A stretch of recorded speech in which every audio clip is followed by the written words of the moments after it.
there. All right, so let's say go ahead, break, hit him with the pass, hold it. Greens, let's move up and make it a full court pressure for the heck of it. All right, now, you're a little bit too close, right? So I want you to step back. All right, who do we want the ball to go to? You or you? Right there. Not drifting behind. Right there. Okay, stop. There it is. Now, what type of an alignment are we in? We're in a 2-2. Now, let's say that you can hit him. All right, how do we get in a 1-3? All right, just like that. All right, now back it up. All right, you go in the middle again. In the middle, 10.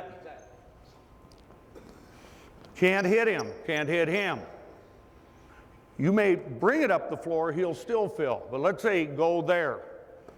Okay, now freeze. You have two choices. All right, you can dribble it up the floor. All right, but if that's not an option, who are the two guys that we want to get the ball to?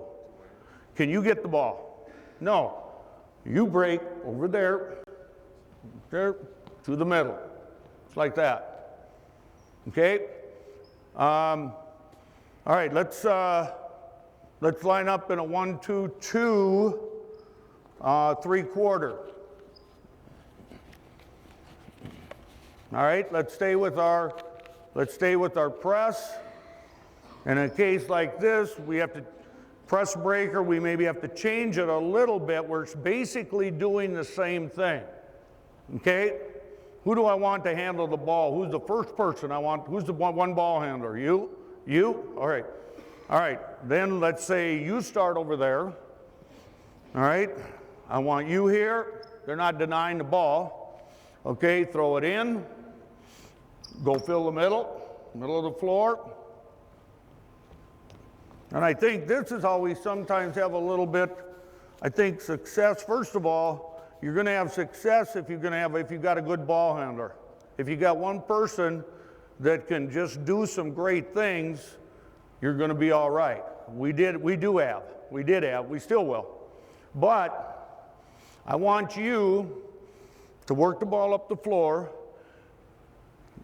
You're either going to beat him, and if you are going to get trapped by him and him or him and him, yeah, I want you to be within the lane line getting trapped.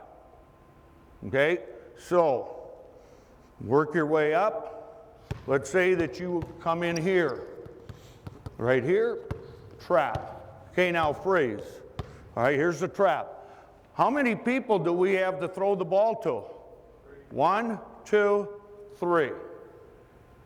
That's why it's essential that you draw that trap in here. All right? Because otherwise, this is what happens, is that let's say that you start drifting over here too much, trap.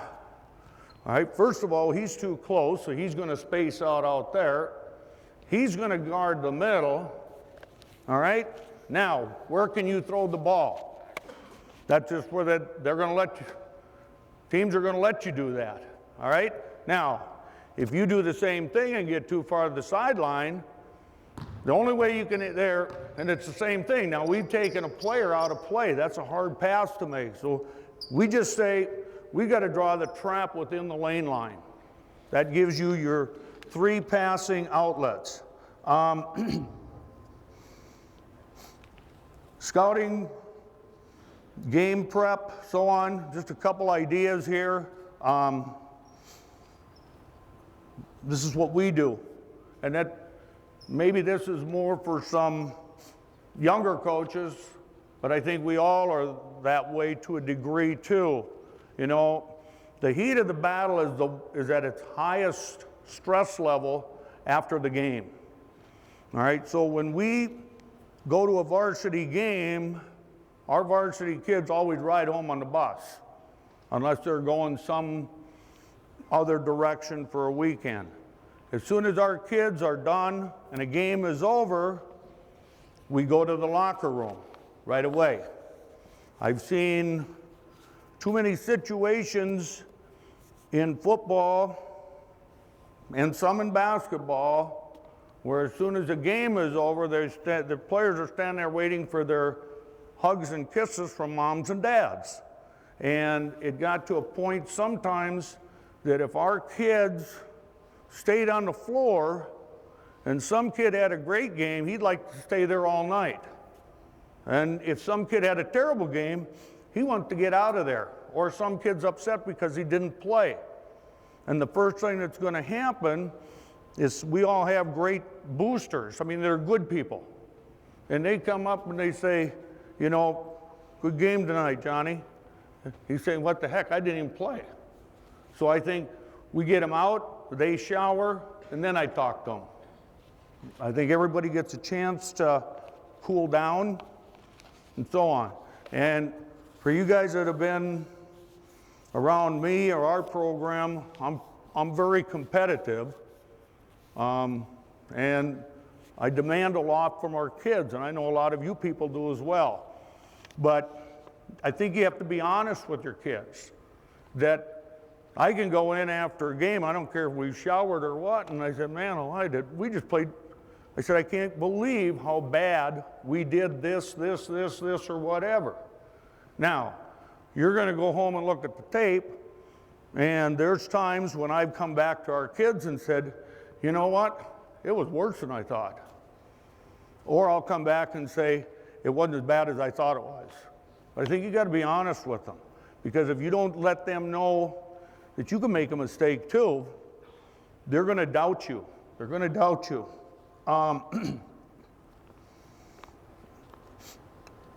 Be competitive. This is, again, I think you need to be competitive. You need to be prepared. Nobody on our schedule, I don't outcoach anyone anymore. Anybody, I don't think hardly anybody outcoaches anyone. Does that mean we don't scout? No, you still scout. You know, because you have to give your kids the best opportunity to win. And I found out that if you don't scout, because you're playing a team that all we have to do is somehow show up and win, if you don't scout, fake a scouting report. Give them something. I mean, I'll come back and say, I'm not sure who they're starting, because they've started some different people. I've seen them play some man, I've seen them play some 2-3, because who doesn't play man, who doesn't play 2-3? They've run some flex cuts, everybody runs a flex, a lot of people, and they run some motion offense. So we need to be ready to take care of this stuff. And because I did that one year, we were about 18-0, going in to play a school that was 0-18. And I didn't scout them. And we won by 3. But it was, our kids had the idea that all we had to do was show up.